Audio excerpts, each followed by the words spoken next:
Hello everybody, I welcome all of you to my channel Learning with Faraz. As we are continuing with the series, and I believe that you have watched the first video completely and you understood every single concept there. Now we are going to move forward. In this video, again this video is going to be very interesting, it's going to be very basic. So what I want you to do is please watch and understand every basic video. If you're very good at basic, you can do anything, you can understand anything, you can go mastery. To reach that mastery level, you have to be good at the basics. So please do not skip these videos, watch them carefully, understand what I'm trying to say. If you're not understanding certain thing, please comment down, I will reply to it. So let us move forward. In this video, I'm going to explain to you first thing how you can run your first application. Second thing, when you run your first application, what are the things that happens behind the scenes, and there we are going to study what is an APK. You have heard this term, right? APK files. So you can understand what exactly this APK is. So hi, this is Faraz. Welcome to our Android development course. Let's start the video.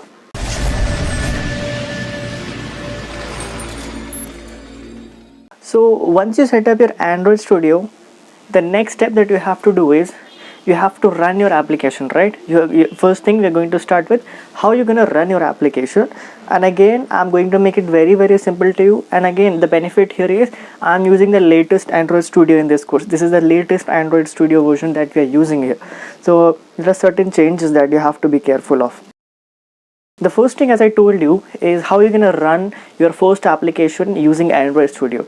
To run your first application, there are two ways. You can see there are two ways possible. The first way is you can create a virtual device and run on that.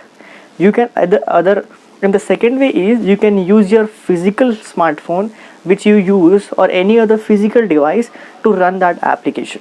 There are two ways to run your application using Android Studio. Number one, virtual device. Number two, real device. Now you might ask, what's the difference between them? It's a very simple difference. When you run with a virtual device, you actually create a virtual mobile phone in your computer or in your laptop.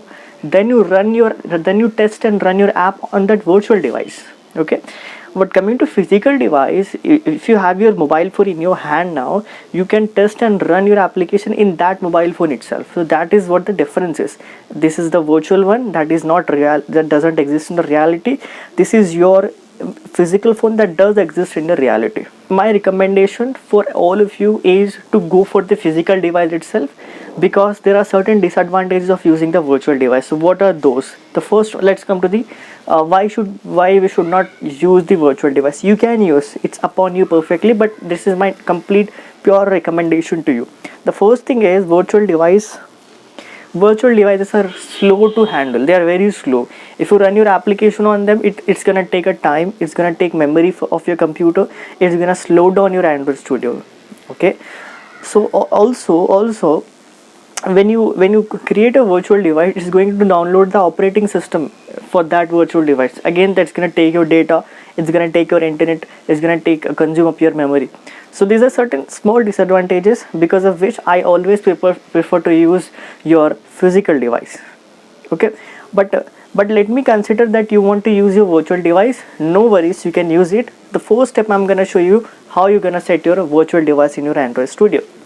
Remember this thing, told our Android Studio in the first video. If you have followed that video, in that video there was certain downloading process during which it already created the virtual device. That is a very good news for you. For virtual device, you don't have to do anything. Okay, it will automatically create a virtual device while installation. Now the second thing that you have to do is, once the virtual device is created, you have to run your application. It's like that you have a mobile phone, that you are having a mobile phone, and it is turned off. Okay, and it is turned off, it doesn't have any operating system within itself. So once you click on this play kind of button, it is going to install the Android in that, and it's going to launch your mobile phone as a virtual device in the Android Studio itself. And you will get the mobile phone here, and beside it you will get certain controls, like power off button is there, and volume. Certain buttons will be given to you beside the virtual device. Okay, now once you have installed your virtual device, once your virtual device is ready, and I tell you, there is everything that is happen is by a manager called as virtual device manager. It's AVD, but I don't want to explain that to you for now. You can leave that. It's not important. It's not at all important for you to understand. So you have your virtual device set now. It's completely ready to use. You can use it as your mobile phone as well. No problem in that. The one thing is, when you now your device is set up. Okay, you will run your mobile, whatever the application, whatever the code you have in this virtual device. You don't have to use your physical device. So this was all about the virtual device, but my personal recommendation is do not use it. Please use your physical handset. Please use your physical smartphone. Now let us come to the physical one. But there are certain advantages of using physical one. The number one is it's very fast. It's very fast. Because you have your mobile phone, you have the operating system in it, you have the Android in it, you don't have to do much things. There are certain steps that you have to follow. Once you do those steps, you will be able to connect your mobile phone to the Android Studio, to your laptop, to your computer, and you are ready to test your device on your physical mobile phone. Okay, now what are the steps, right? You might ask, yes, I want to go for the physical device. What are the steps? See, everybody is having their own smartphone, right? They have different option. Every smartphone is having the different option, but I will try to generalize the things here so that it will be very helpful to you. So whatever the points I'm telling you with respect to your mobile phone, please apply those points. Okay, now in order to connect to your physical device, the first and foremost point is, whatever the device you have, when you connect it to your mobile phone, the computer or the laptop should recognize your device. For example, if I connect my device to my computer, it's gonna show that it is recognized, it is Redmi Note 5, because my mobile phone is Redmi Note 5, so it's gonna detect that phone. So recognizing is very important. Your computer, your machine should recognize your mobile phone. That is the first step. Some of you might not get recognized. That will be a purely driver issue. So I request you to download the respective drivers of your mobile phone so that your mobile phone can be recognized by the computer or the laptop that you're using for development purpose. Alright, the first point is clear, I guess. Coming to the second point, there will be one developer option in your mobile phone. You have to turn that developer option on. That is the second point. Now once you have completed the first and second point, inside developer option, or you may have it separately, it depends on your mobile phone. Inside developer option, there will be two options that you have to enable. You have to turn on. Number one is USB debugging, and the number two is install via USB. Right, because what we are going to do is, when you try to run your app, it is going to install that app in your physical device. So for that, it requires that install via USB, so that when you are connected to your computer or laptop, it can install on your device. Otherwise you will get some restriction kind of errors. And there is one more thing you have to be careful of. Your phone memory should be free enough to install an app. If you don't have free memory, again you're gonna face an error. I see a lot of people get a lot of errors in this, but if you follow these steps, you won't get any errors. And also, if after trying so many things, if you are unable to connect your device, please you can comment down below the version, or I'm gonna write my email ID in the description. You can send me the details of your device, just the device name and the version. I'll send you the steps accordingly, or you can send me the error as well. Otherwise, we also have a group in Facebook. It's called as Learn Programming and Mathematics. I'll drop the link of that also. You can join that and you can post your query there. I'll be very happy to help you personally. No worries with that. Well, let us move forward. Now we have done two things, right? We understood how to run our first app. There are two ways: virtual device and the physical device. I have shown you how to set up your virtual device. I've also shown you how to set up your physical device, and you're ready to go now. Now in virtual device, there is one point that's an optional, completely optional point. If you want to create another virtual device, you can create your own virtual device as well. You can create a virtual device. It depends on you, but I recommend do not create it. You already have the virtual device with you. Even if you want certain model is if you like to create a certain, means you want Pixel something, right? You want Nexus 1, you want this, so you can go and create that one as well. That virtual machine is also valid. Recommendation is, please do not do that. Just use the default one that it is giving. Otherwise, leave all those things and go for the physical one. That will be the perfect one for you for now. I think that is clear. Now when you click on this run button, there are so many things. When you click on this run button, there are so many things that are happening behind the scenes. Now what are those things?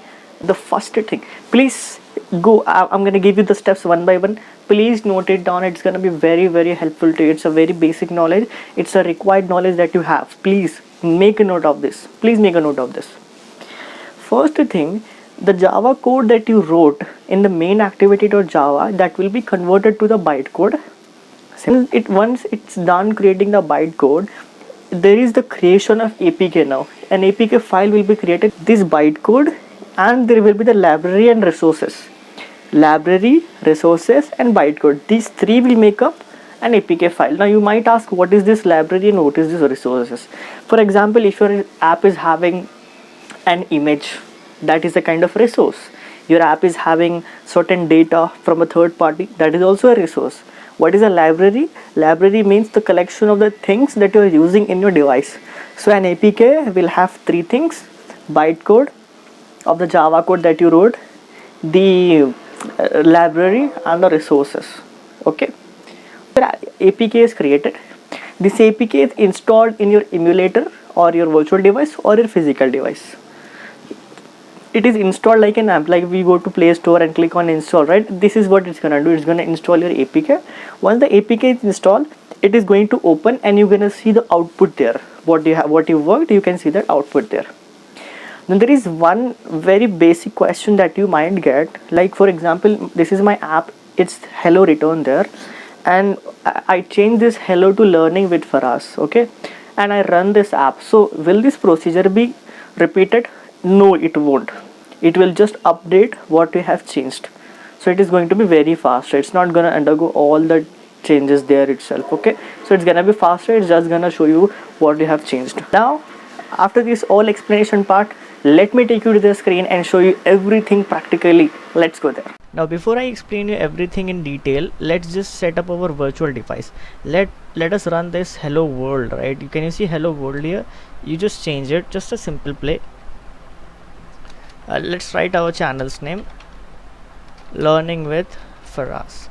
So once you do this, what you have to do is you have to set up a virtual device. I think I do have set up here. Let me just go with this one. I already have this Pixel, right? Let me just go with the Pixel one, and let's see. I'm gonna show you show this on the virtual one. So this is the virtual device on which our app is running. Can you see this?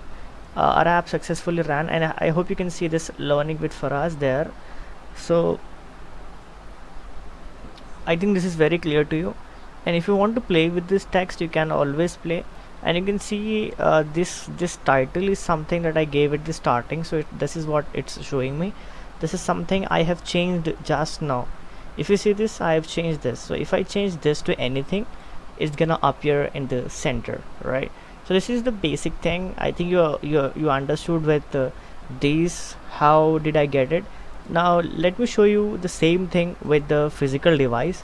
The physical device, connect your phone and make sure that it is detected by your system, and it's now this my mobile is detected by my system. So once the detection is done, open the Android Studio, and in your mobile phone, if possible, let me take you to my mobile phone's screen. What you're gonna do is you're gonna click on settings. This is my Redmi Xiaomi Mi Note 5. So once you get on the screen, what you have to do is you have to go to additional settings, and here you will find developer options. Okay, once you click on developer options, it's turned on already. I have turned it on. You have to come down below here. You have to turn on two things. Number one is this USB debugging. Number two is install via USB. So if you do these two things, then it is more than enough and you're ready to go. Make sure install via USB and USB debugging and the developer mode. These three things are turned on. Once it is done, let us go back to the screen and see. Click on OK here. So once you do this, so it's gonna detect your mobile phone. So I'm gonna add 2 points to it in order to attach your, I think it's on, yeah. In order to attach your physical device, first thing you have to do is, as I told, you have to turn on the developer options, and in the developer options you have to turn on USB debugging mode, and also you have to have your mobile phone in a developer mode. If you satisfy these three conditions, you can run the apps whatever you want to create on your physical device. So let me just run this app and show you how it's gonna work on my physical device. It's gonna install an APK, and then and there it's gonna run. So you can see launching app on my mobile phone. So okay, it's launching. It will ask here, so I'll do remember choice and I'm gonna install it. So it is installing that APK in your mobile phone, like you install apps in your mobile phone from the Play Store. Now see, this has installed everything, and you can see learning with Faraz here, and you can see the title there. So this is how you're gonna set up your physical device. And again, my advice is try to set up the physical device because it's gonna be very faster. If you go for the virtual one, it's gonna take much time, it's gonna waste your time. So my advice is go for the physical